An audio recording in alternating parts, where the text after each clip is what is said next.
Today on Voice of the Valleys, a new figure in the British Nationalist Revolution has emerged in the form of a fictional alt-goth girl by the name of Amelia.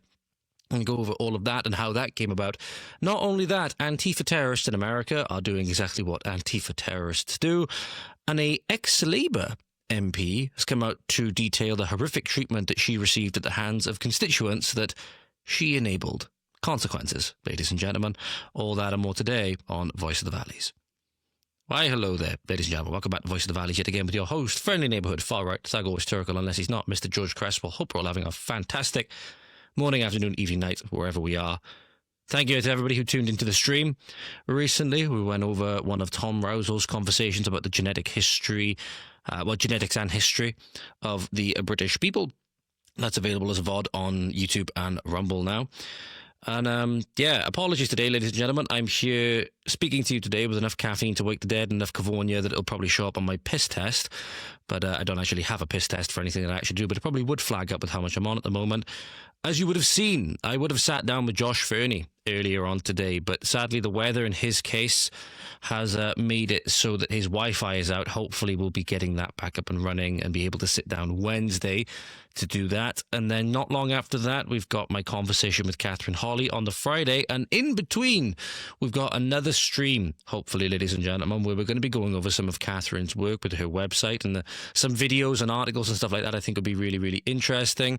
And it's going to be one opportunity where I'll extend what is normally a members perk to people that join into that live. If you have any questions, you want to put them in live chat via the things that we're going over, those will also be taken into consideration to be asked of Catherine in the actual conversation itself. Now, apologies, ladies and gentlemen, I probably will be coughing a little bit throughout this episode, so if you ever see me dive off to the side of the screen, I'll try and cut them in post, but I'll try and make sure that I've got my... See, there you go. I've got my mute button handy as well, so I don't want you hearing me coughing and spluttering the whole time. But the news cycle waits for no one, so we're going to get straight into today. Make sure you stay tuned for that. Next, this Thursday, coming at about 8 o'clock, will be when I come home from work. So hopefully we get into it, get straight set up, and it'll be one of the probably a shorter stream because I won't exactly have that much time. So we'll get straight into that, and then if anybody wants to ask any questions in the live chat, then I will take those into consideration. It will be screened the exact same way that other questions will be. Obviously asking them in good faith, obviously, and asking them because you actually want to find out the answer to something. There's maybe little funny questions you can ask, right? You hear like a celebrity speaker go to speak somewhere and you have somebody in the crowd go like, will you marry me or whatever? Okay, we can have jokes and everything like that. But if there's any questions and whatever, just make sure you ask them in good faith, just so that we can promote good discussion. That's obviously what we want. So yeah, leave those in the live chat when we do the stream, and that'll be on Friday. So getting straight today, ladies and gentlemen, the new symbol of the Nationalist Revolution in Britain and across the West has come in the form I don't think many people would have expected. So a little bit of backstory. There is a new piece of propaganda that's dropped in schools, I believe it is, in the form of a video game. And the one mistake that our government made, in my opinion, is that they really shouldn't have gone after the video game nerds. They really shouldn't have put the wokeness shit that nobody was really behind in the video game space. I think that's going to prove to be a massive, massive mistake. The ones that have the power of God and anime on their side, rest assured, British government, you want to be quaking in your boots. But a new video game has dropped, and it is pretty much exactly what you would expect. Alex Armstrong of GB News, we're going to be going over some of this clip. It's about 8 minutes long, so we're not going to be going over all of it. But it seems to be specifically designed to terrify white British children, as everything is. And there's a new prevent training tool being rolled out in UK schools, warning it suggests kids who complain about immigration risk being labelled as extremists. But they've unintentionally created a new fandom, a new object of obsession for many on the British right, in the form of an alt-goth girl, Amelia. So we'll get into that now. This is the video coming on screen for you now, ladies and gentlemen, with a little bit of background. Alex literally starts playing the video game so you can see exactly how it works and how it is curated to push all of the politically correct propaganda that we are pretty much all sick and tired of at this point. Here's our video coming on screen for you now. because the British government seems desperate to what puts white British kids on the terrorist prevent programme. I've got full access to their latest propaganda tool that is being rolled out to your children, you and your grandchildren as well, to which appears to be aimed at ensuring they don't become patriotic or question immigration. It's one of the most shocking things I've honestly seen for a while, and rather than tell you about it, I'm going to play it with you right now. Okay, let's go to question number 1, please. So what you'll see here is that Charlie, he's our lovely character here. He's receiving an important grade on his piece of work. If we go to the next one here, next slide. He hasn't done as well. We'll keep going along here a little bit, please. He's got put in a lot of effort, he says. He's put in a lot of effort, like I did at university. Charlie's taking a seat in his class, keep on going. And he's going to get to a point here. Well, he didn't get as well as he expected, all right? He got 60 out of 100 on his results. Next, you'll see there he's a little bit upset about it. And to make matters worse, it looks like somebody of colour got a slightly better result than him, right? And that means this person has allegedly received a job offer. Next, please. And what happens there? Charlie's applied to dozens of jobs, but he hasn't had any luck yet. OK, next. Right, somebody else in the class. So as you can see, before we get into this, this is where our heroine of this story jumps in. That it's playing on people's genuine concerns, right? One of the things I wanted to say a bit quick was that when it's playing on people's genuine concerns, is that instantly people will go, oh yeah, look how quickly they jump to conclusions, or look at this, look at that. But you got to take into account, right? Within a society, within any society, the minute you open it up to any kind of immigration, I think this is the kind of thing that people have forgotten this because they've just gotten so accustomed to it, right? If you have a certain amount of job placements, whatever job it is, it doesn't really matter what sector it's in, doesn't really matter what anything it's in, right? The minute you have more people, the systems that are going to be in place before, whether it's employment systems, whether it's healthcare systems, whether it's school systems, whether it's social welfare, all of this stuff, are going to be put under more stress. As a result now, there's more, there's the same demand, but now there's a lot more supply. There's a lot more of those people. So a lot more competition for those precious jobs, if you will, but actually it has the effect, as Alex seems to highlight on a little bit later, it actually has the effect of then driving the wages and the value of that job down because there's more people there to do it. But not only that, not only will it have that effect, within this delicate ecosystem that you have, right, which is the way that I tend to think about it, is that if you have a certain number of job placements and you have a certain number of people within a specific society, let's take it back to when Britain was a complete ethno-state. And you have a certain number of jobs, a certain number of people, right, and an unemployment rate of whatever. Well, the minute you bring in more people from outside, but then the demand, right, or the supply of jobs rather doesn't increase, right, to at least match that, and then you got to take into account like the constraints of how large the society is, literally how much land that you have to have this society in, right, where the borders of the land are, all of this stuff. Well, you could make an argument that had those people not been permitted to enter, if they then did getting a disproportionate amount of jobs in whatever field that it was, you could then actually make that argument that, as we'll see in a moment, they're coming in and they're taking them, right? This is what people tend to forget. The whole thing with jobs, unemployment, all of this stuff, it's a very, very... Running a prosperous and good society is a very, very delicate balance. Obviously, the bedrock of that is how strong the family unit is. And one of the things that's going to underpin how strong a family unit is the money that is coming in terms of the modern economy that we have from employment. And before, back in the day, think about like the high days of America, for example, where you had, just single income households and you had a really strong family structure. That was one of their most prosperous and positive times in history.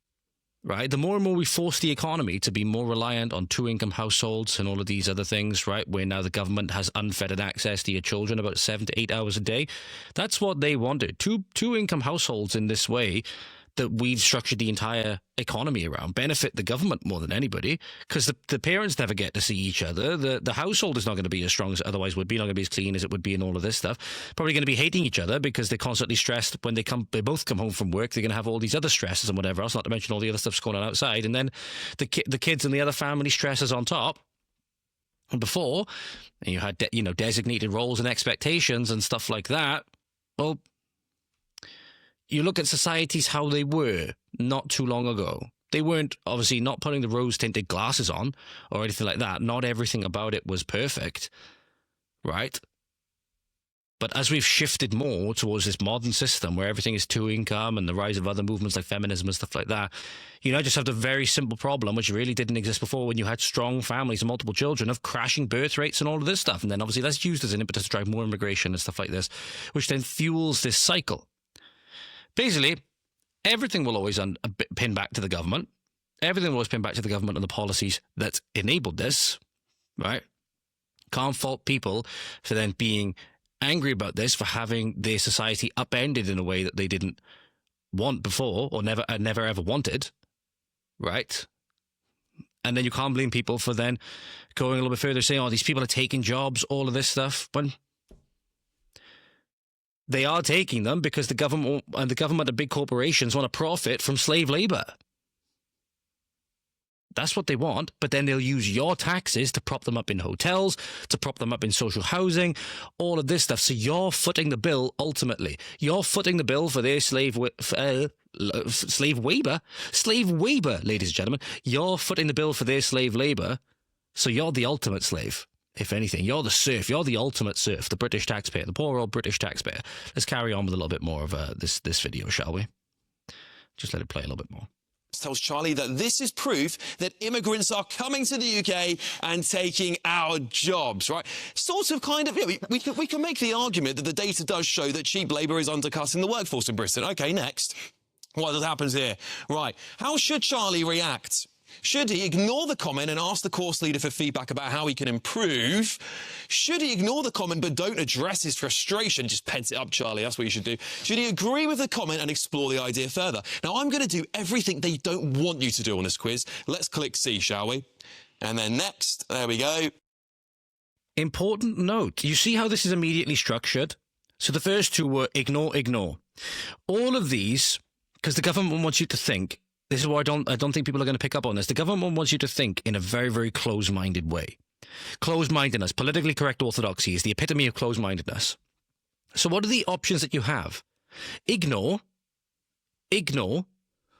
or agree. Where's the option? It's like you have a false dilemma here. This is the thing, the way that it's set up. You have this false dilemma, the setup, where you either have to seemingly agree or disagree, or agree or disavow. How about neither agree nor disavow and still explore the idea further? You see the way they said, now you're getting down the route of independent thought. But obviously the government doesn't want that because they want politically correct, single-minded worker drones. That's what they want. They want the citizens of We Happy Few, the video game society, which I keep referring back to, right? I got a little bit of, hopefully I'll be able to play a little bit of some trailer footage for that a little bit later. It might get content ID'd on YouTube, so you'll see that if it comes up when it is. But I want to play some of that because some things in that are very, very telling. There's a monologue in one of the trailers from one of the characters. There's this debate going on between a character that can see through it all and a character that's trying to get him back into this politically correct cocoon. And you have this conversation going on about the truth, and that the truth might make people feel unhappy, unjoyful, should we say, and as a result you can't tell the truth. Where's the option here?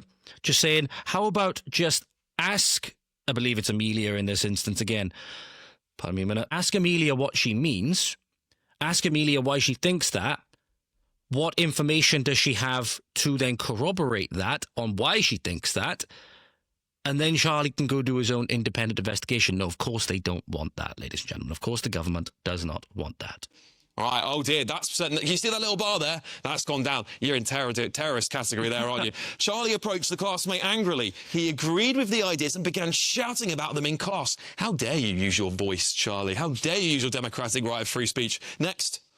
Hey, just simping. The He's teacher simping. let Charlie know the school has a zero tolerance on hate speech. Here we go. Is it hate speech to say that immigrants are coming to Britain stealing people's jobs? I don't know. All right, next. Well, it's hate speech to say anything remotely positive about Britain or its history and its people nowadays, isn't it? That falls under hate speech. If you don't say that Britain is always and always has been and is better for being this completely heterogeneous mass of different peoples and cultures, and ignore the child rape, ignore this, ignore that, ignore the rapes happening every hour in London, ignore all of the other things, ignore your lying eyes and ears, and let the lie filter into history and become the truth, right? That's seen as hateful, because you're seeing here he's not towing a politically correct line from the government perspective. Obviously, this is a state school, so they're getting their guidance from the government, and where the government are going to be getting their guidance from academics and universities. Then you have globalist entities like the World Health Organization, places like that, right, that are trying to get children to masturbate, all of this stuff.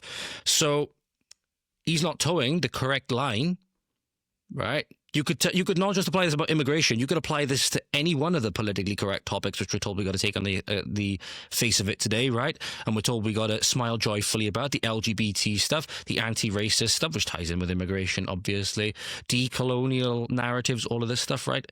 The hope not hate, standard byline, if you will. Unless you enforce that and pledge allegiance to that at every single turn, you're going to be accused of hate speech no matter what. It's just what the regime terms as hateful. It's completely subjective. They're trying to make it seem as though this is a subjective thing. It's not. It's completely subjective.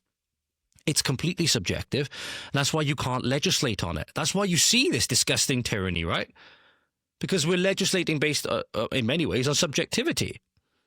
And oftentimes it's the worst people that have been put in charge of those things by design, right? You know, the Ofcom bloody team and stuff like that. They're planning on banning X, right? Because they don't want you seeing any kind of independent media. So there's a little bit more about this on the Daily Skeptic now. So I'm going to move it on from that clip. You can go find the full clip down below. State-funded computer video game. So obviously, again, state-funded. So you're seeing why it's got all this politically correct nonsense in it.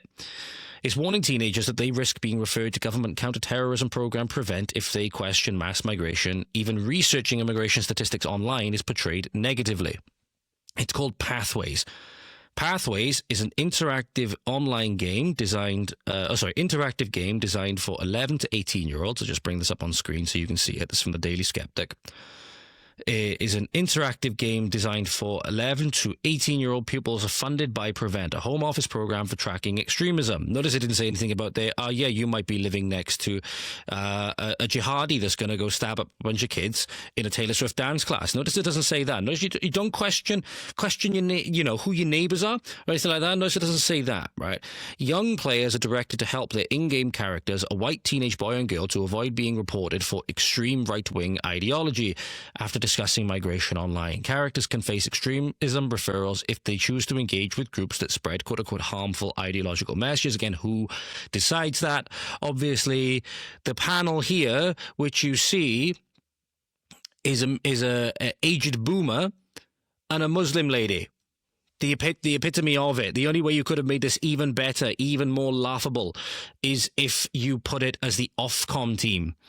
Right, make sure you don't put them in bikinis, though. That'll get you referred to Prevent probably as well. And I spoke about that whole thing on the stream as well. You go see on that. Obviously, Grok should never have ever been allowed to do that. But people making it as this massive problem that it is now, when Photoshop already exists and all these other tools already exist, and it's been going on for decades. It's just a tool to take down X because it's politically inconvenient.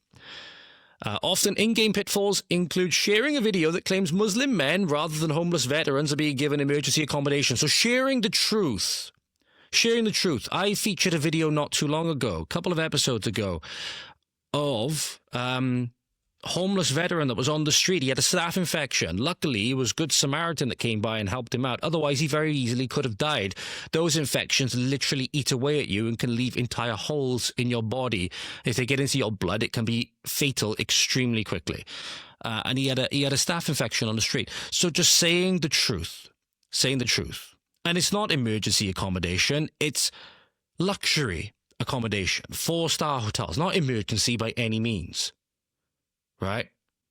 And in fact, a lot of them, you even have others that are not getting access to it. I don't know whether you guys would have seen on X recently the video of the African guy, I believe it was a homeless guy. Somebody actually tried to help him out. It was in the snow, and he had to camp out in a bin, one of those tall green bins. He literally he shut himself inside of it, right? The government is like, again, don't say that there's a problem. There's no problems. What do you mean? We live in utopia. How can you ever say there's problems in the lovely multicultural world of the UK? It's prison island. It's prison island, and many people outside are seeing it as such, and they don't like it. Well, they don't really care so much, but the government doesn't like it that they're coming under this scrutiny. So rather than actually address the problems, because to address the problems would get in the way of their ultimate plan, therefore, they again continue to stifle people talking about it, continue to silence, put in prison, censor anybody talking about it. That's what they do.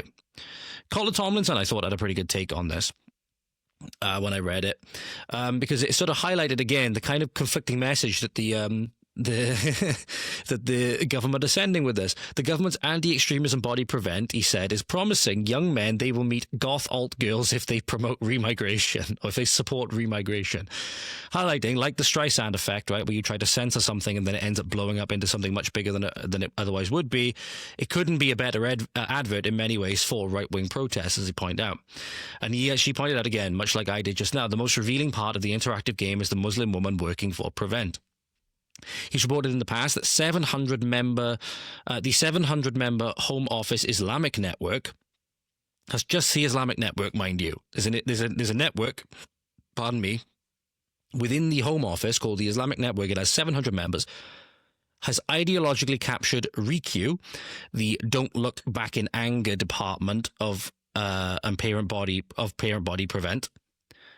Over the last decade, one member accused Prevent of being inherently racist because it focuses on quote-unquote Islamist extremism. Here's his statement on X, by the way. It's just come on screen.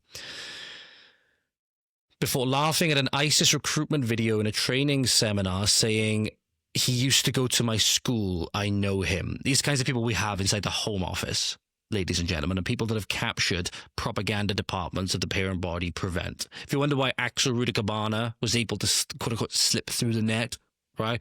And then they tried to go down the propaganda route to call him a Welsh Christian choir boy, all of this stuff. This is why. If you report on terrorism, and it often manifests in the form of a particular kind of terrorism, that doesn't mean that it's the terrorism and the repeated terrorism that's the problem. No, it's you for noticing. It's you for noticing. And then you wonder why repeat terrorist attacks happen. Apply this on across all manner of different problems, the rape gangs, all of this other stuff, right? This is why people are no longer scared of being called racist anymore. Because it literally means nothing, but B, it's being shown to be nothing more than a politicized term. To silence people talking about things that could get all of us killed.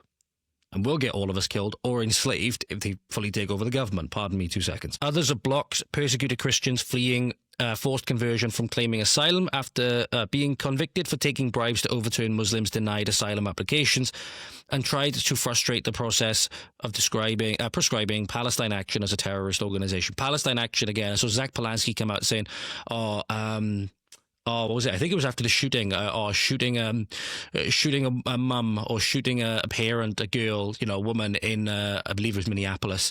That we got stuff to go over that a little bit later. Really important stuff to go over with regards to that. Is fine, but it's illegal. You're a terrorist for spray painting a few, planes or whatever. Neglecting to mention the fact that they broke into a factory. They broke onto that airfield, right? They broke into a factory and damn near broke a police officer's back with a sledgehammer. Conveniently neglecting to mention that. Dame Sarah Khan, the former government counter-extremism commissioner and independent advisor for social cohesion and resilience. Why do we need an independent advisor for social cohesion and resilience if we've all gotten along? We're all just completely interchangeable units in this multiculturalism. There's no problems. Why do we actually need that role, right? Why do we actually need a counter-extremism commissioner and independent advisor for social cohesion if we're all just getting along? You know what I mean? Maybe question the government's narrative about multiculturalism and diversity being in this utopia and we're all getting along, because we fucking aren't. And her sister Sabrina Khan, the deputy head of RICU, coordinated a controlled spontaneity exercises, including posing imams, I believe it is, for photo ops and prefabricated news front pages prefabricated newspaper front pages, much like something straight out of the Ministry of Truth, right? In the aftermath of terror attacks to deflect blame away from Muslims and to promote the true face of Islam among vulnerable UK communities. It's another reason why they wanted to, again, deflect away from rape gangs and all of this stuff, because it really is the true face of Islam. They just want to make it seem like they're not. They want to engage in the process of taqiyya to make it seem like they're not. So this has had the unintentional but rather hilarious consequence, though, ladies and gentlemen, of being possibly, as I said, one of the greatest propaganda tools in recent history. So we have the images coming out like this, for example, not to mention all of the videos and stuff like that. This girl has become the obsession for many people on the right. And I certainly hope it continues to trend more and more and more. But we have here an account here, which I've seen shared one. They have an entire group dedicated to it, by the way. And I believe they might have even come up with an Amelia cryptocurrency now, if I'm not mistaken. We have this one. It says, keep posting, lads, and then $ Amelia from Alfred the Mid. So we have things like this down at Dover with a rocket launcher with keep them out cat. Is it keep... Is it keep them out cat? Send the back cat? I can't remember what cat it is. Because he goes, Patriot Pat, Patriot Pats, Patriot Pats, and his red and white cat, from the meme. But then you have this one. Kick them out cat, it might be. You could not have better propaganda in many ways. Look how happy they are. Look how happy they are. Labour is the party of scroungers and replacement migration. Absolutely true. So the propaganda drive has been absolutely fantastic, ladies and gentlemen, and there's more. There's more. There's ones like this then from an account called Citrus, which again seems to be marketing the dollar Amelia or whatever it is. These ones, for example. So you have $ Amelia, take back the kingdom, all the different cryptocurrencies on there then. So like HODL, Forever, Doge, Ethereum, Bitcoin, what appears to be. So yeah. Some of the propaganda drive has been absolutely fantastic to see, and the memes have been absolutely popping off. You type in Amelia into, this is actually one of the ones that Tom Rousel actually created. He said, Grok depict Amelia as an anime girl kicking the Mandela head statue into the Thames, right? I'll bring that image up on screen for you now. And, what was it? I completely forgot what I was going to say. I was reading Tom's statement. I completely forgot what I was going to say. Here's that image for you. Here's that image for you. Amelia, the goth alt girl, becoming the new symbol of English or British nationalism. Things that you love to see, and certainly not something you could have, certainly something would have been on your 2026 bingo card, I would imagine, or at least if you're like me. Anyway, certainly not something that would have been on your 2026 bingo card, but certainly be Amelia apparently leading the revolution, not to mention all the people that have used AI to generate more photorealistic versions of Amelia and then saying, you can all have your Amelia if you want, this one's mine, keep your hands off it or whatever. You know, makes you think about some of the figures behind these accounts and stuff like that, mind you, but again, you can hope it's just for the meme. When you laugh at the regime, right, you know that it's quite close to collapse, or at the very least it doesn't have the hold that it once did. Because you don't laugh at something when it has a, don't laugh at something in this way when it has an extremely, strong hold on you or whatever. Or maybe it's people choosing to laugh instead of to cry. Who knows? But think about what happened with the whole transgenderism subject, right? People were so scared, terrified of even just sounding like they were trying to say the wrong thing or whatever, accidentally misgendering and stuff like that. People still tried to make the case of today, and Ashley St. Clair's gone down this weird thing now, scrambling onto the Titanic as it's underwater. It's very funny. Not so funny for the kid, mind you, just goes to show it was the grift all along. But you have people now laughing at it. The pronouns thing, the people with the weird hair and the chants and everything like that, people just laugh at it now. It's not serious. So, it has no effect on people. And it is extremely serious, however, is how does this come about? Well, how does this come about, ladies and gentlemen? It's because Hope Not Hate are training the school children. Organisations like Hope Not Hate are training the school children, at least according to Doge Wales anyway. Senedd member Julie Morgan, so this is from Wales in this instance, celebrated a pro-asylum seeker, quote-unquote, school of sanctuary in her constituency. Morgan boasted the children learned about detention centres and received training from Hope Not Hate. If you're wondering where this is coming from, ladies and gentlemen, look no further. school of sanctuary status, learned about what happens in detention centres, training from Hope Not Hate. Mission High School in my constituency, which has just been awarded school of sanctuary status. Sian Owens, a member of staff there, has spearheaded a fantastic awareness raising programme where the young people have gone and spoken to different groups, have learned about what happens in detention centres, and have received training from Hope Not Hate. And it really seems a fantastic initiative. And I'm sure she'd want to join me in congratulating them on what they've done. Received training from Hope Not Hate. The staff are receiving training from Hope Not Hate. No surprise then you have these state-funded prevent video games in order to, again, take advantage, because this generation growing up now is like, it started getting introduced when I was in school. You know, the first computer started making the way to state school and all this stuff. They're growing up extremely technologically literate nowadays. They're basically coming out the womb with a phone in their hands, right?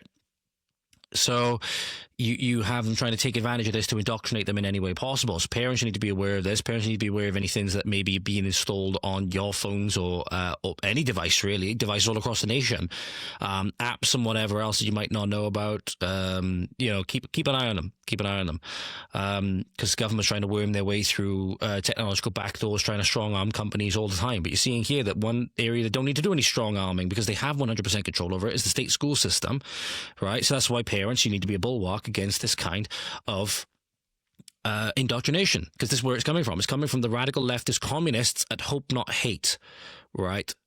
Who are doing the bidding of the globalists in government, and very often have the ear of people in government, right? They market themselves as these like fact checking and what was the name of the magazine? They called Searchlight, right? That's what they started off as. But they're communists. They're just complete communist scum, right? They literally go to communist rallies, underground communist rallies, and will, say, comrades, brothers and sisters, hopenothate.org.uk, you are our Red Army. That was Matthew Collins saying that on video that was, I believe, uncovered by GB News. So what's the kind of society that we're pledging the way for, ladies and gentlemen? So listen to this conversation from the trailer, speaking of video games. Coming back to video games again, one of the video games that predicted all of this, it seems, and was well on the mark. If it had been made properly, this would have been, I think, possibly the game defining a generation, right? We Happy Few sadly did not turn out the best after the development fell apart, and the Kickstarter and all of that stuff basically fell apart towards the end. You have this now, We Happy Few trailer. Hopefully this will be able to think. If not, it'll be linked down below. Go and watch the first minute or so of this trailer, right? Extremely, extremely important dialogue. I'll bring it up on screen for you now. Rated M for mature. Truth is the enemy of happiness. Isn't that the decision we all made? Oh, truth is the enemy of happiness. Sorry if I'm pausing it a lot. It's just a case of if I pause it, maybe it won't get up on Content ID or anything like that. Truth is the enemy of happiness. Wait and stay tuned. It gets better. Oh, but you know the truth, don't you? They know the truth. There's not a thing I can tell you that you don't already know. Is there? Have you had your joy, Ollie? People in Instantly trying to drug him. So I'll move my head slightly out of the way so that you can see it just in the corner of the screen. Oh, you're saying not politically correct things. Have you had your tablet? Have you had your, have you had your thing to bring you back inside to make you think correctly? That's obviously, it's not the society that's the problem, Ollie, in this instance. You are the problem. town are getting a tad bit skinny. I think they're starving to death. And they're painting the streets in fucking rainbows. How is that not perfectly analogous to today? Right, maybe not that everybody's getting stupid skinny and anything like that, right? Because we have massive obesity problems and all of this stuff. But think about all of the other things. How everything's falling apart. How's it falling apart? People are struggling more than ever to make ends meet, right? Being taxed out the wazoo. And all the while, the government literally just wants to put fucking rainbows everywhere. That's all they want to do. They want to put rainbows and Ramadan lights. Meanwhile, you've got veterans dying on the street to staph infections. You've got homeless camps, right? People that were in tents in public parks all across Ireland, all across England. Makes perfect sense to me. Have you not noticed? Oh, They have. Why are you all wearing those ridiculous new masks? you should get one. They shape your face into a smile. They don't change the society, they change you. They force you into the way that they want. Think about it, literally, think about literal mask mandates and stuff like that forced you to cover up your face and stuff like that when they knew that it wasn't going to be effective and stuff like that. Truly, how prophetic this would have been. How different the generations may have been if this game had been developed properly and then maybe they'd been playing this instead of that stupid Pathways game. And when you smile, you can't help being happy. We have to tell people. They need to know the truth. No. It's better not to know. There we go. That is telling. We need to tell people. Think straight away, Pakistani rape gangs, all of this other stuff. We need to tell people, no, it's better for them to not know. It's better for them not to know. I think, like, this, if you're going to show anything in schools, it needs to be this. Obviously, you never get this through public school or anything like that. This is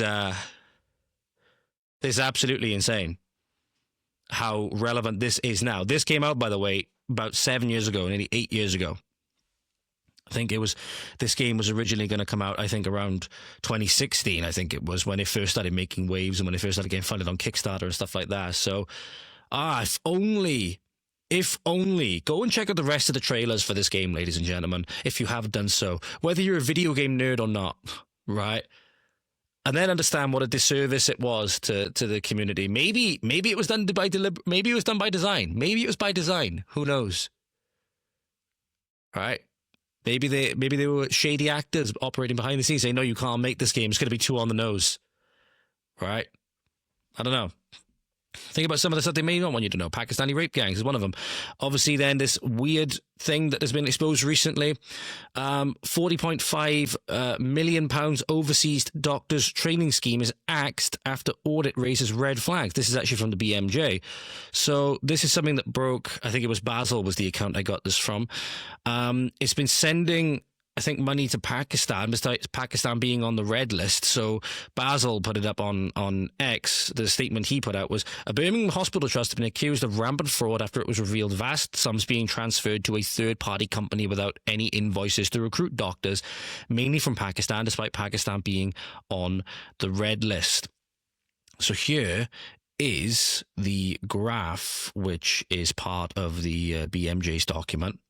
You'll see here that over the last about 7-8 years, cumulative spend, so started off around, or yearly spend for 2017-2018, 615,000, and that's rocketed all the way up to year spend for 2024 to 2025 of about 9.9 million. So the cumulative spend being right around £40.5 million. And the relevant paragraph is somewhere down here. UHB, which is the University Hospitals Birmingham NHS Foundation Trust, has confirmed that it is resetting all its international training fellowship programs, including cutting ties with the College of Physicians and Surgeons Pakistan, which supplied the vast majority of the more 700 IFTs to the scheme since 2017.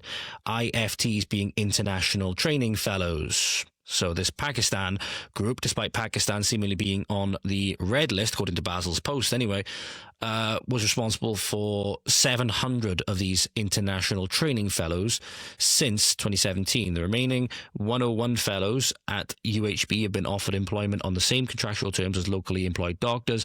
The trust is also ending its participation in a separate scheme, the International Postgraduate Medical Training Scheme, coordinated by NHS England, citing concerns. So, one of the more serious issues to emerge was the unusual arrangement under which UHB paid a monthly stipend for IFTs to a small UK company operating from a residential address in Birmingham.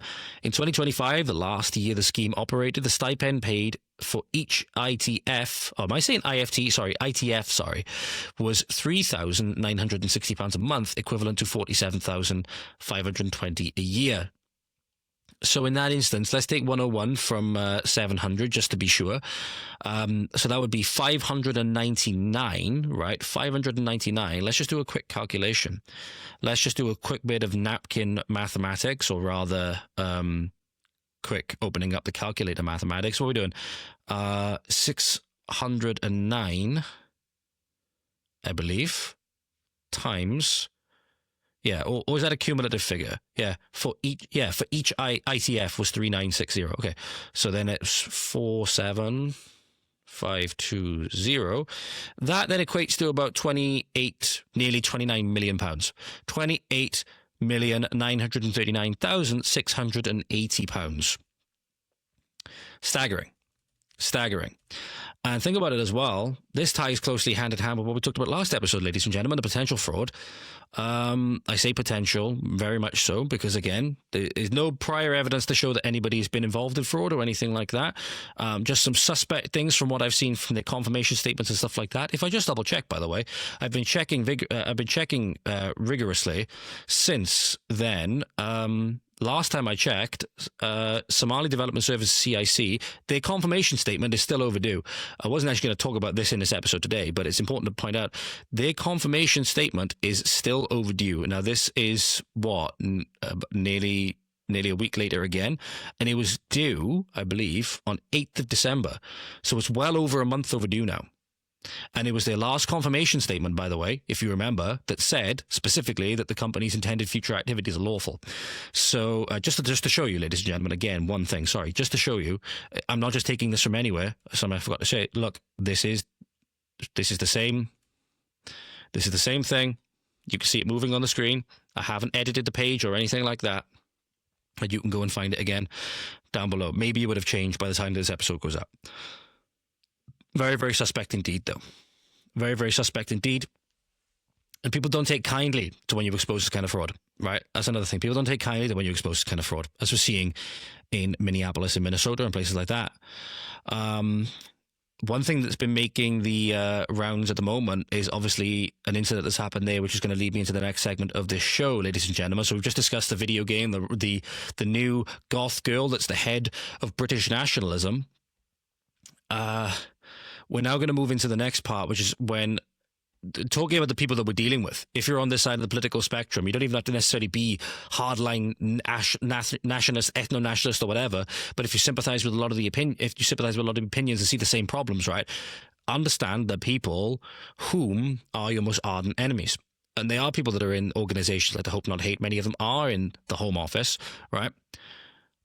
America is giving us a great example of this with the reaction to the killing, I say murder because I don't believe she was innocent. POV footage from an ICE agent has just been released who was rammed by anti-ICE activist Renee Good in Minneapolis. Now, what has happened was this woman parked in the middle of the road, was horizontal in the road, directly trying to impede ICE agents, and then tried to move, but seemingly tried to run over one of the ICE agents with her car as she was trying to move out of the road as her car was being sort of surrounded. She hit one of the ICE officers who discharged his weapon at her and killed her. And there's been various reactions to this. I'm far more leaning to the side that this was vastly justified. There's a lot of suspicious things with this person and their history.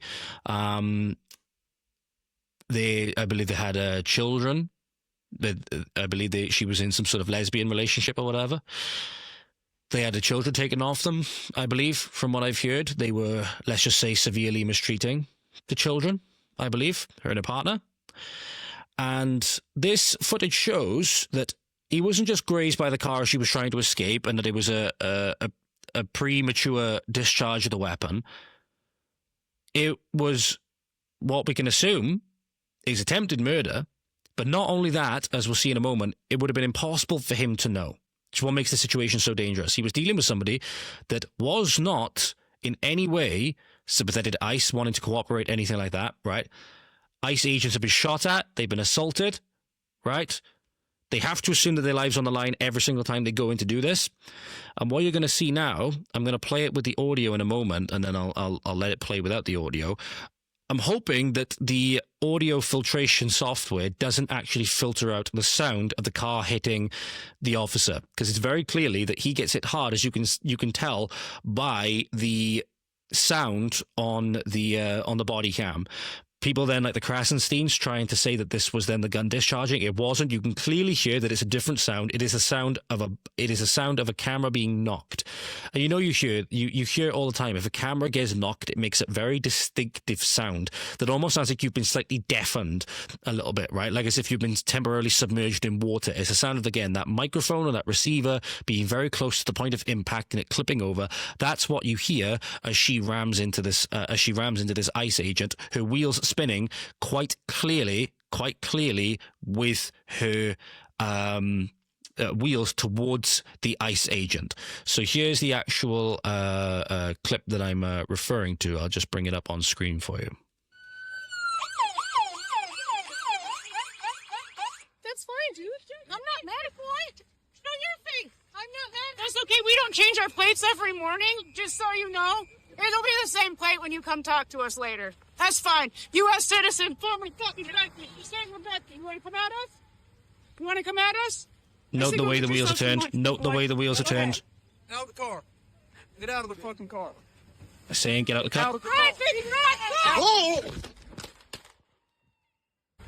You want to come at us? I say go get yourself some lunch, big boy. Go ahead. Out of the car. Get out of the fucking car. Get out of the All car. right, baby, Oh! So that's the video. Now I'm going to bring it back here. And I'm going to put it on mute. And I'm actually going to put it on mute there as well. So you can clearly hear the sound before the gunshots are discharged, provided if it hasn't been edited out, right? Provided if it hasn't been edited out. And you see this, given the veneer, like she wants to, comply, right? This whole fake veneer. And this lady over here, so we don't change our plates and whatever else. It finds out that you have an incident of this later on, that when it does happen again, if it ever does happen again, that they do change the plates. I think that would be not hilarious, but again, a lot of these things, a lot of the things that these people say don't really age well, because she comes back. This is where she hits him. The sound of the camera getting hit happens, and then you hear the sound of the gun discharging. So those who are claiming that this was that sound which you first heard was the sound of the gun discharging, right, is completely untrue. It's completely untrue.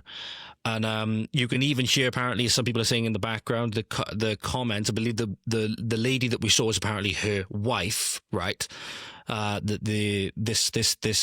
This chick, where's she to? Here we go. Come on. Here we are. So this chick is apparently her wife, right? Whatever the hell that means. And again, the ones that I think kids have been taken off them for very, very serious reasons. They even tried to dox the agent. They even tried to get his name out there and everything like that to put a target on his back, right? Leftists, again, campaigning for body cams, just going completely against their narrative.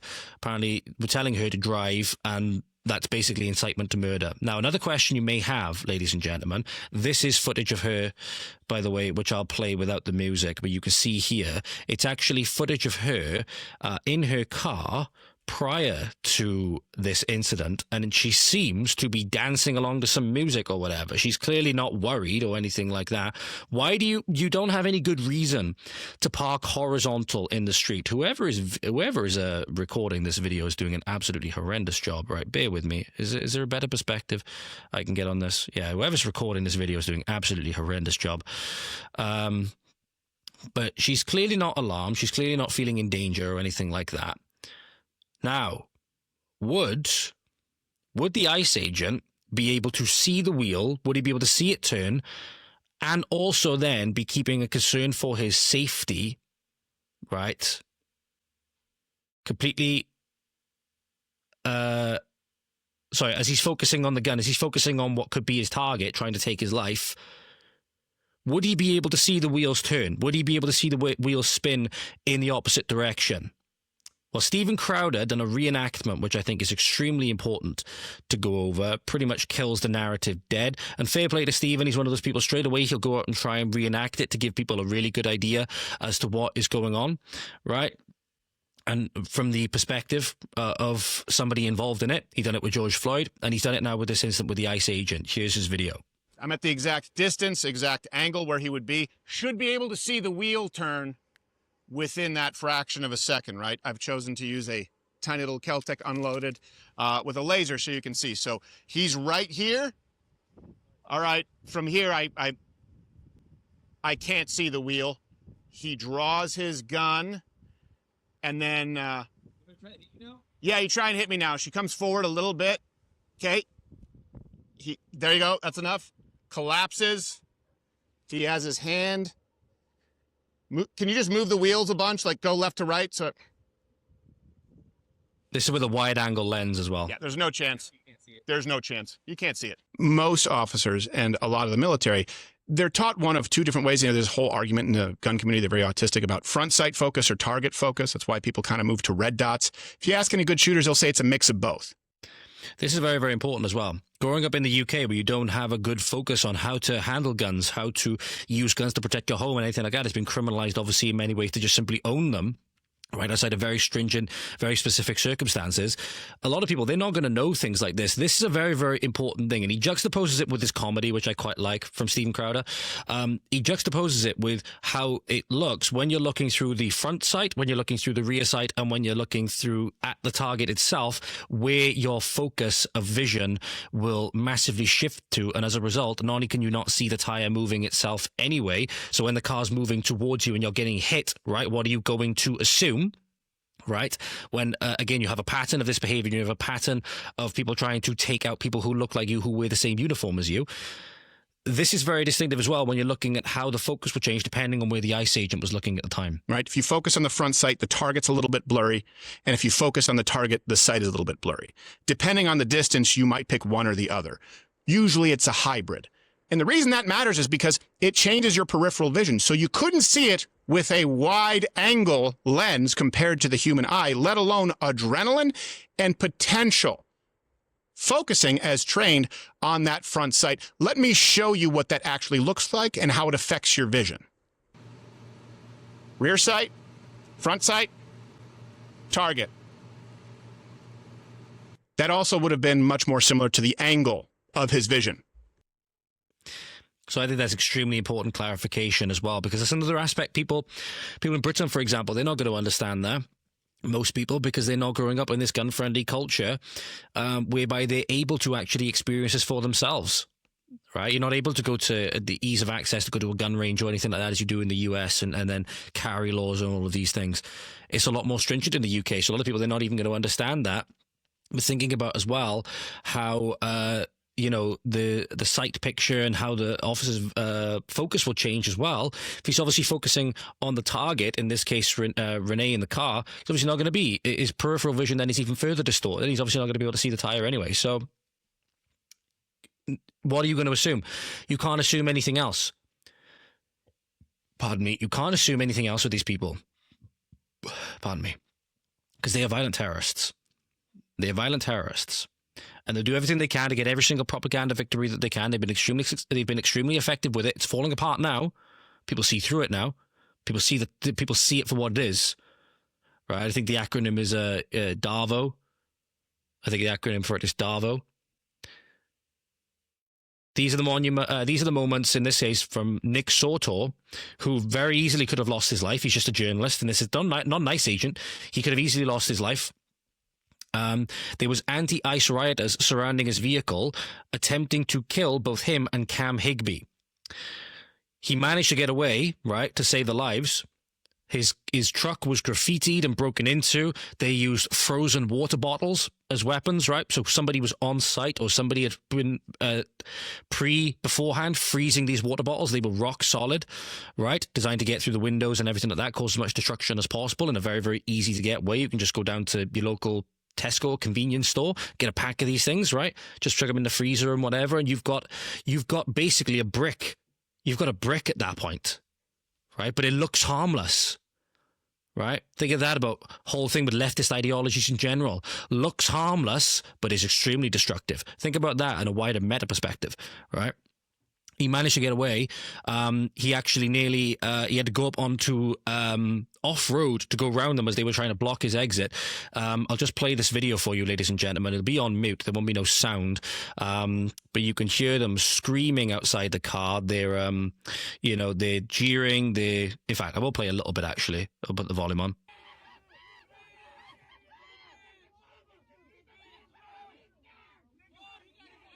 You can see Cam, I think this is Cam in this instance, armoured up. They're all masked, they're all hooded, right? They go on ice for being masked and all of this stuff, right? They're masked, they're hooded because they're a bunch of disgusting terrorists, right? In bed with the radical, what you call, quote-unquote, Islamists, right? I hate that term, obviously. Here's the moment he's trying to get away. They jump up on the car. Speeding away. Stop.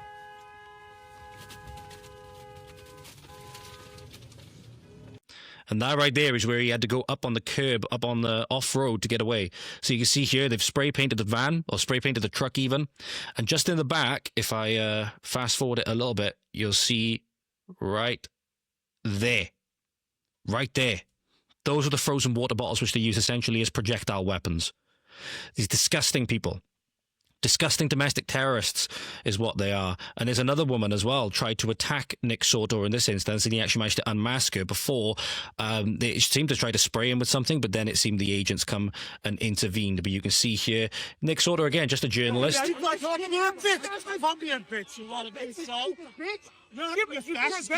They're getting in his face, obviously, as you can see. He grabs the phone and pulls the mask off.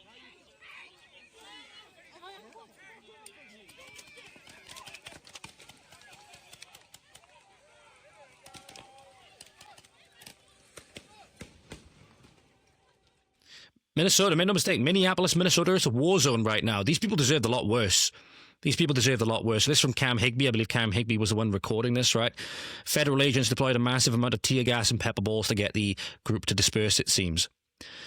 You think this is organic, ladies and gentlemen? Well, one of the protesters told Laura Ingraham, or Ingraham, I'm not sure how to pronounce her name, Laura Ingraham, who's the host of the Ingraham Angle at Fox News. I apologize if I'm butchering your name there, Laura. I really do. Literally talking to one of the protesters on the ground, she says, "I'm paid to be here. This is why I'm here. These people are just nothing more than paid agitators. They don't even know why they're there. They do not even know why they're there from a motivational or ideological perspective, right? These people are paid terrorists." Shame! Shame! Do you have a job? Do you have a job? Shame! Shame! I'm getting paid right now! Shame! Shame! Shame! You see that little thumbs up? This is it. Being like, Laura with this reaction here, like, we got it. We cannot believe this person just openly admitted they're a paid agitator. You could not ask for it. And not to mention how they'll try and rewrite history as well, which I'll get onto in a moment. Jasmine Crockett, again, potentially winning the award for most stupid take on all of this, right? In fact, we'll go over it now. In response to this shooting, right, the ICE agent shooting, had the audacity to say, when Charlie Kirk died, our reaction wasn't to justify it. Yep, that's what she actually said. Evil. They often say, what you can attribute to ignorance, don't attribute it to malice. I'm not giving Jasmine Crockett the benefit of the doubt anymore. I think she's that retarded, right, that it could genuinely be, right, because she's not the most intelligent figure, right? But I don't see how, after seeing the reaction of Charlie Kirk with Irina Zarutska's reaction juxtaposed in as well, that you can ever say that your reaction wasn't to justify and celebrate those murders, and Charlie Kirk's in particular. It's disgusting. You can't claim ignorance on this one, no matter how stupid you are. I remember when Charlie Kirk got killed. Do you? Do you remember what our response was? Our response wasn't to sit there and pretend like it was okay. Is it okay because you have a badge? Because the last time I checked, allegedly no one is above the law. Can y'all not just have a little bit of courage and humanity? these unhumans, and they want to claim humanity. Nobody's above the law except pretty much every politician. Those who set the laws, right? Equity equalizes downwards. All animals are equal, except some animals are more equal than others. Right? No.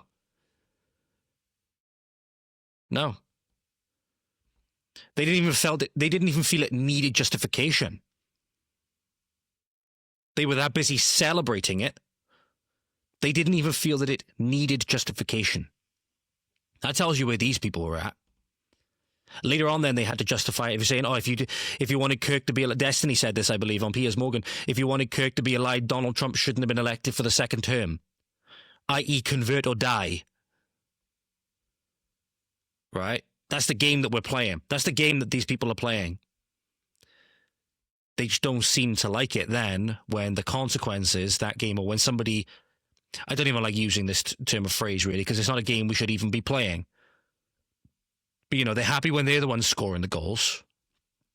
But when somebody scores a goal on them, it's like, we don't like this game anymore. Funny that. You know, a bit like a bully, right? They keep getting bullied. The minute they fight back, they don't want to play this game anymore. Except it seems like people like, you know, the Antifa goons and the rest of them, they've yet to learn their lesson about poking the bear. They don't care. They want to be martyred. This is the thing. They want to be martyred for this cause. There's a difference between people now going, they actively go out and try to get themselves killed for the political cause, and then those who stand up to people who will kill for their political cause because they see it as necessary. It's necessary to stand up for that and to stand up in the face of tyranny, and you may die. There's a difference between those two things there, and that's a reason why, what's her name? Good? Renee Good, is that her name? Yeah, Renee Good and Charlie Kirk will never be held in the same regard. And one will be looked back on a lot more fondly in history than the other. Absolutely, especially when you look at the whole thing surrounding elsewhere, you know, the kids that were taken away and stuff like that. And it's not just ICE either. It's not just Antifa, either, ladies and gentlemen. Nick Shirley done a tremendous bit on the ground in Minnesota, I believe. Oh, no, this is in Michigan. This is Dearborn, Michigan.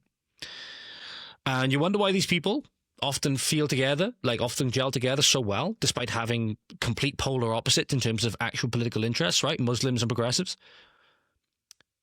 Because they see themselves as seemingly having a common interest, but it's because the left is deluded.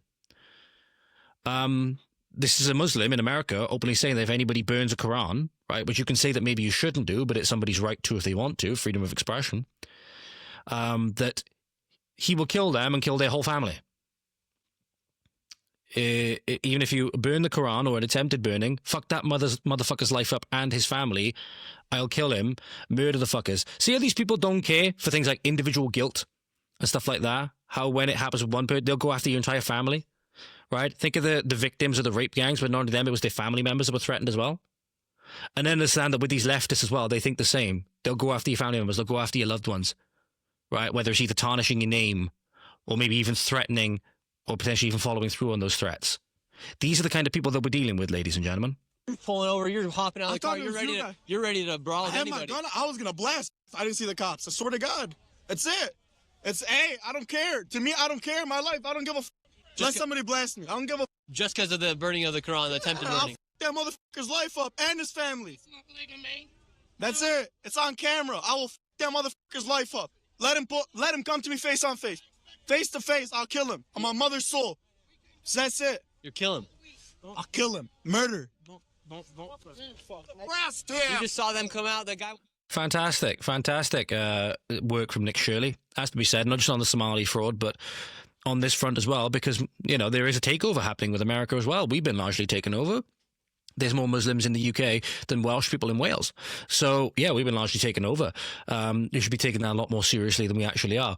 You see in there, it's not just your life. That if I was to go burn a Quran, for example, that it wouldn't just be my life. It would be my girlfriend's, it'd be my mother's, my father's, my cousins, young cousins, for example. Oh, pardon me. Who's to say where they're going to stop? Right? This is how they think. This is just how they think. And that's why none of them belong. None of them belong. It's that simple. Domestic threats and foreign threats need to be dealt with swiftly.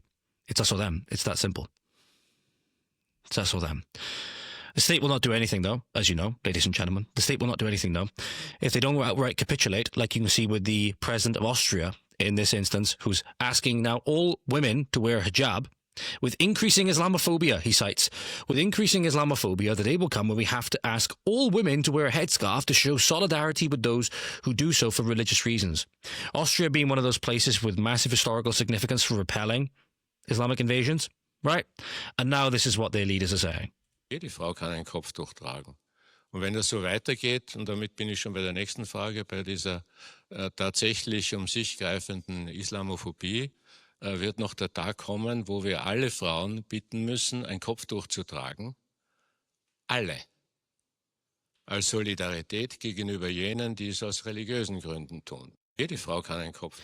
Just be prepared, ladies and gentlemen. I don't say this lightly, and I don't say this with any kind of want for this to happen either. Be prepared for at some point for this to be the case where you have to start taking matters into your own hands, because your political establishment will not do anything about it. Your political establishment will capitulate. They've been capitulating for years. In fact, Kate Hollern, as we'll get onto at the end of this episode, ladies and gentlemen, has come out now saying that because she lost her seat, how the horrific threats and everything that she received. And yeah, absolutely, you feel sorry, you have a little bit of sympathy for her with the things that she received. You shouldn't have received those disgusting things. But what she enabled as her time as council leader and as her time as MP, means that you have more sympathy for the lives and the communities that she destroyed, as we'll get onto later on in this episode. And what they done, ladies and gentlemen, I don't know if you've seen this footage. This footage, by the way, is from Harrow in England. You have six, I think it's six. Let me just quickly count them up. 1, 2, 3, about 6 police officers.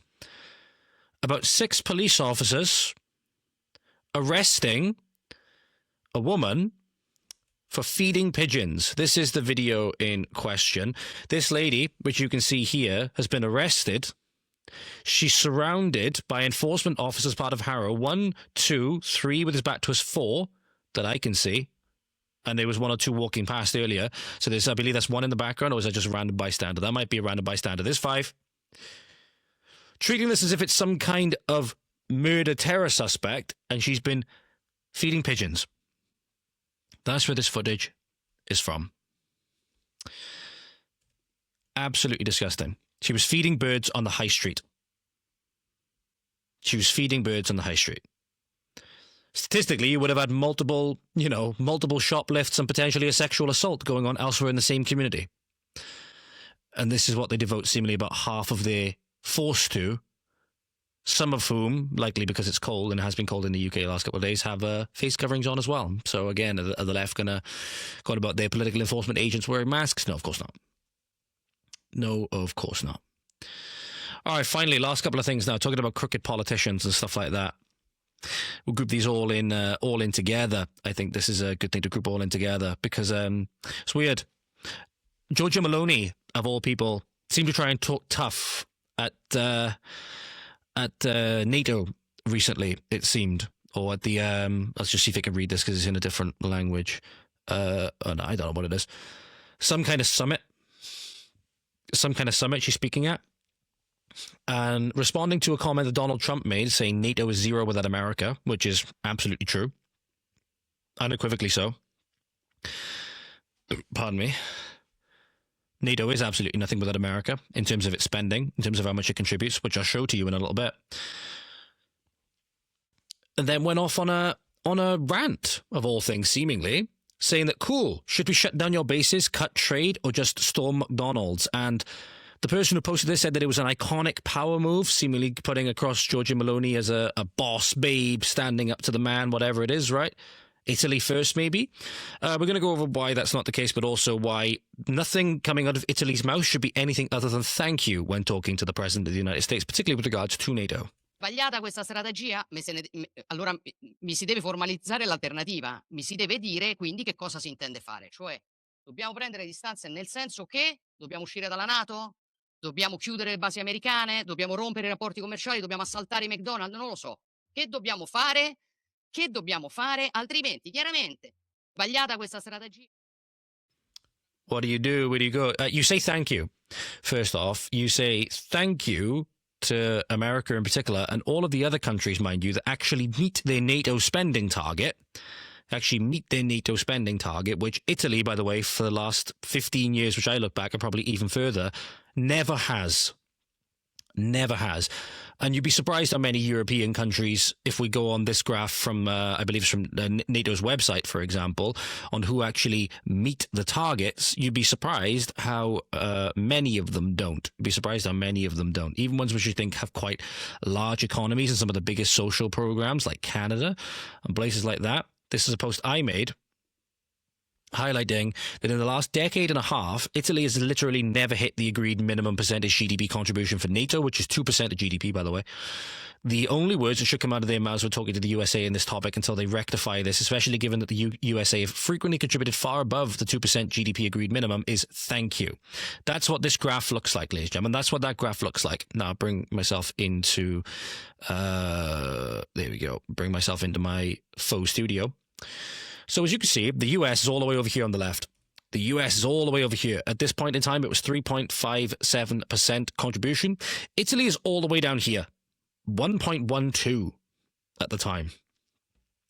So until they rectify this, until they get it to the bare minimum of 2%, they literally have no leg to stand on. This is the thing. They literally have no leg to stand on, and all they should be saying, again, to a Donald Trump or somebody making up their deficit, because that's what they're doing. They're making up, the US is making up the deficit of many others whom are not meeting the bare minimum agreed contributions, is thank you. Not only that, ladies and gentlemen, so this is the actual screenshot that I posted then clarifying that this is the timeline from around the early 2010s. So it's around 1.5% around early 2010s, decreased to 1.2% and even lower by 2019. Increased to about 1.6 to 1.7, 2020 to 2021, and they still have not hit it. They still have not hit it, which is very telling that they can now come out and say this. But not only that, Giorgia Meloni should really be turning her eye to what she's doing herself, because this is something that made the news a little while ago. In June, she bemused a lot of right-wingers, which are presumably going to be where her main support base comes from, by issuing 500,000 non-EU work visas over the next 3 years. So rather than going on about US and going on about Donald Trump or anything like that, maybe she should take a look in the mirror. Maybe she should have a look in her own mirror and worry about less being the boss baby thing and actually worrying about what's going on in her country with, had one of the worst instances of, I believe it was a gang of 3 Moroccans, I believe it was, possibly even more, doing heinous things to an Italian couple. Maybe she could worry about that whilst giving 500,000 non-EU work visas away over the next 3 years. So they're going to issue 500,000 new work visas for non-EU nationals from 2026 to 2028, the Cabinet said on Monday, as part of a strategy to expand legal immigration channels in response to labour shortages. So rather than addressing it domestically, like, say, Hungary or something like that would do, giving rebates or giving tax cuts to whatever it might be to people who have large families, right, encouraging good family structure, right? No, just get more immigrants. Just get more immigrants. Fuck the Italians. Doesn't matter where they're coming from. Non-EU specifically, mind. Non-EU specifically, and we'll go over where some of those are going to be coming from, or where potentially the majority of them are going to be coming from. A total of 164,850 people will be allowed in next year, aiming to reach a cumulative total of 497,550 new entries by 2028. A disgusting betrayal. A disgusting betrayal for the growing nationalist sentiment that is also taking root in Italy, as is many other areas throughout Europe. So I actually asked, as I'll bring up here now. First off, asking Grok to bring up the report, which was from Reuters, the one that I cited, approved a decree. Giorgia Meloni's government approved a decree authorizing nearly 500,000 new work visas for non-EU nationals over a 3-year period. Based on current and past immigration trends and what might happen in the future, what countries are most likely to make up this newly imported labour? So obviously it's coming from non-EU. So what places are we going to be looking at? So some of the top countries outside of the EU, the one making up about 37%, according to Grok, was Ukraine. And then we go to Albania, Bangladesh, and Morocco, making up 8%, 6%, and 5%, respectively. But then others as well. So we're often told with America, for example, they need H-1B specifically from many places like India to make up, tech shortages and whatever else. So that's going to be obviously a big part of where it's going to be coming from as well. So Grok actually ranked it by country as an estimate, right, talking about non-EU inflows and quota eligibility, with approximate 2022 to 2024 percentages were available. So again, looking over the past to maybe extrapolate what's going to happen in the future. Number one was Ukraine, then you had Albania, then Bangladesh, then Morocco, then India, then Pakistan, then Egypt, then Tunisia, then Philippines, and then Nigeria. Potentially others as well, like Peru, Senegal, Sri Lanka, Ghana. You know, the whole thing where people have been rallying against immigration all throughout Europe because they've seen that, you know, it's being colonized, it's being taken over, and immigration has been the way that that's happened. She not only had the balls, right, without a leg to stand on, to then go on about Donald Trump for stating an absolute truth, right, that NATO would be nothing without America. France, by the way, is apparently in talks, as far as I'm aware, to potentially leave NATO as well. But they're on censorship, but talks about leaving NATO if they're not going to play ball. Consistent overspending from America. She has the goal, despite consistent underspending, to talk to America, the American taxpayers, who she's really referring to. If you think about it, that's who she's really talking to. Right? Because that's obviously where the percentage GDP contribution to NATO is coming from. And whilst not only not meeting the mandatory, you know, the agreed upon threshold for spending, but then also seemingly stabbing her own people in the back and bringing in a bunch of foreigners instead of investing in her own people. What a disappointment. What a disappointment, in my opinion. And sadly, she's not the only female in politics who's been a disappointment recently from this, in my opinion. Kate Hollern, where we're going to leave this today, has been speaking. She was speaking on an interview, I believe, with, the outlet is called Aliza Isa, I believe that's what it's called, talking about the toxic general election campaign where she lost to Gaza thug Adnan Hussein. At one point, I was told I was going to be beheaded. At another point, I was told I worshipped a false god. When someone tells you you're going to be beheaded and you see a picture of yourself in social media covered in blood, of course it worries you. This is part of a big thread, but this is the clip in question, which I want to go over. So just have a listen to this. It was a toxic campaign. It was under very difficult circumstances. There was obviously, and still is, the huge issue in Gaza. But in fighting elections for 30 years, I have never experienced harassment, intimidation and bullying as I did at that election. And the weeks running up to it was very distressing.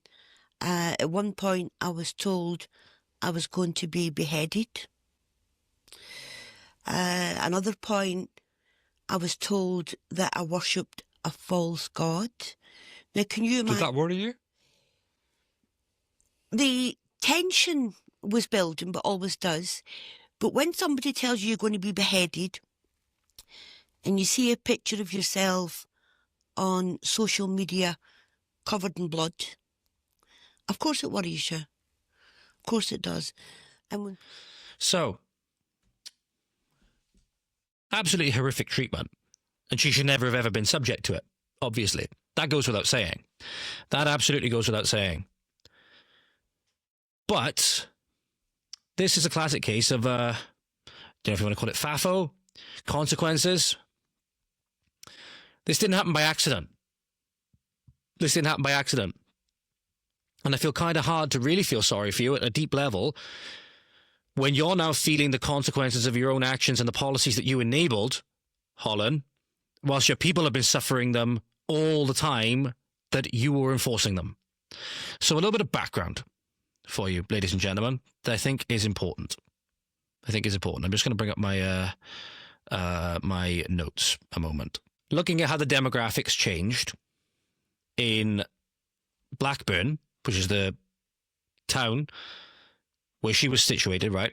Where she was an MP for, and where she was also a leader of the council there as well. So this is what I'm looking at. So she was a leader of Blackburn with Darwen Council, 2004 to 2007 and 2010 to 2015. And then she was MP for Blackburn, 2015 to 2024. Obviously then being ousted by the very monster that she created. So first off, when we're looking at the changes over this period of time, and I'll bring up the ONS map so you can see it, the changes in the last 10 years, for example, where she would have been leader of the council and also MP, because obviously the census goes from 2011 to 2021. the population over the 20-year period from 2001 to 2021 that we have increased about 7.4% in the first 10 years and then 4.9% in the second lot of 10 years. Vastly due to immigration and those people having large families. So what actually happened? Well, this is how Grok breaks it down. And I'll bring up the ONS map so you can see that there's a little bit of discrepancy. There's a little bit of discrepancy potentially in these numbers, but this is how Grok breaks it down. So, ethnicity starting off, right? Ethnicity starting off is one of the most important ones to have a look at, obviously. And across this period of time, changed from a 77.9% white population in 2001, which is already bad enough. That dropped further by 17.5% to 60.4% in about 2021. And as you can see, other populations massively increased pretty much to match it 1 for 1. So Asian or Asian British, right, mostly Pakistani or Indian in this case, went up from 20% in 2001, right, to 35.7% in 2021. And then others went up from about 2.1 to 3.9. So if we're looking at absolute changes, for example, non-white population, non-white population grew from 30,400 in 2001 to 45,500 in 2011, and then plus another 35% to 61,300 in 2021. In the white population declining by about 8,600, about 8.4% during that same time frame. And then religion. Well, look at this. So Blackburn with Darwin has become much more Muslim and atheistic, with Muslim now dominating. So are you surprised that a Muslim candidate was elected, Kate? This is what you paved the way for. This is exactly what you paved the way for, as we'll see. From 20% or 19% in 2001 to 35% in 2021, so damn near fucking doubling. The Christian population halved, right? Right, in terms of percentage, going from 63 to 38. And no religion went up to 20. Others then had minimal change. So Muslim population grew from about 26,700 in 2001 to 54,200 in 2021.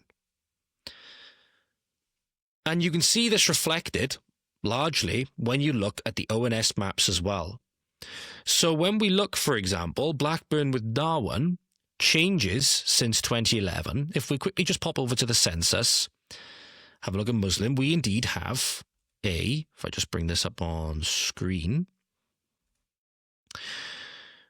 we indeed have a 35% Muslim population. And then if we change it over to instead reflect change since 2011, plus 8%, plus 8 percentage points. Similarly, if we, instead of looking at religion, go to ethnic group and we have a look at white, for example, we're down to 60.4. Blackburn with Darwin, and over the last 10 years, that has declined by a very similar margin, 8.8%. If we then also go down to religion again and look at Christian, you'll see a very, very alarming trend all across the country. This has been done by design. This wasn't by accident. This was by takeover, but it was takeover facilitated by government officials like Kate Hollern. Was Kate Hollern a supporter of initiatives such as increasing diversity and combating Islamophobia during her tenure as council leader and MP? I asked. And the answer was yes. The overall summary from Grok I actually included in one of my posts, and I actually went and found an old post of hers which came up once I started looking for it. There were two things that came up. So Grok summarised it as overall, Hollern's report was consistent with Labour's platform, focusing on practical community engagement rather than high-profile campaigns. She focused on this at the community level. She was a very ardent adherent of this because she wouldn't just focus on the flashy campaigns and everything like that. She took this extremely seriously, focusing instead on the community level, actually affecting things from the ground. laying foundations for this exact thing to then come for her, but long after it had come for her constituents. Which is why I feel sorry for the constituents that had to deal with her less. I feel sorry for them more than I do for her. Because yes, the treatment that she had was absolutely abhorrent, but you paved the way for it. And many people suffered as a result. Kate Hollern posted this April 15th, 2015. Parliament still fails to represent the UK's ethnic diversity. We will improve the representation of ethnic minorities in public life. #vote Labour. You reap what you sow. You reap what you sow. It's extremely hard to feel sorry for you when this is exactly what you paved the way for, and people who objected to it, no doubt you would have called far-right, Nazis, racist, bigots, Islamophobes, all of this stuff. So a lot of my sympathy is not reserved for people like Kate, who directly enabled this stuff. She was in a position of authority as MP and as council leader. Many stints as council leader and a long stint as MP, during which her stint as MP, again, if you have a look at one of the, I'm not sure what the exact time frame would have taken place from 2015 to 2024. Obviously, we don't have that data, at least from the ONS maps, but she would have been at least MP when large amounts of this was taking place, and she did nothing to stop it. In fact, stating in her public posts that she was proud of it, and she was happy with the way that it was going. Oh, funny how then when they get to a certain number, funny how then when they get to a great number, and you don't have any of your people to call on anymore because you stabbed them in the back, that how then it turns on you. Isn't it, Kate? Funny how that works. Not so funny for the people that would have had to suffer the effects of the policies that you put forward and the initiatives that you put forward. They in many ways had to suffer in silence while you benefited from it until you didn't. And then maybe, just maybe, you'd actually understand what people are trying to tell you all along. Reap what you fucking sow. And that'll do it for the day. Thank you very much for watching, ladies and gentlemen. Hope you have a fantastic morning, afternoon, evening, night, wherever you are. Stay safe out there. Stay safe out there. And hopefully I'll see you this Thursday, not before, again, for our stream going into Catherine's work as preparing for my conversation on Friday. So I'll see you then. Thank you for bearing with me in this episode, as I'm still trying to kick this last bit of cold that I've got. Have a good morning, afternoon, evening, good night, wherever you are. Diolch yn fawr. Thank you for watching. Hwyl fawr. See you next time. You take care now, ladies and gentlemen. Godspeed.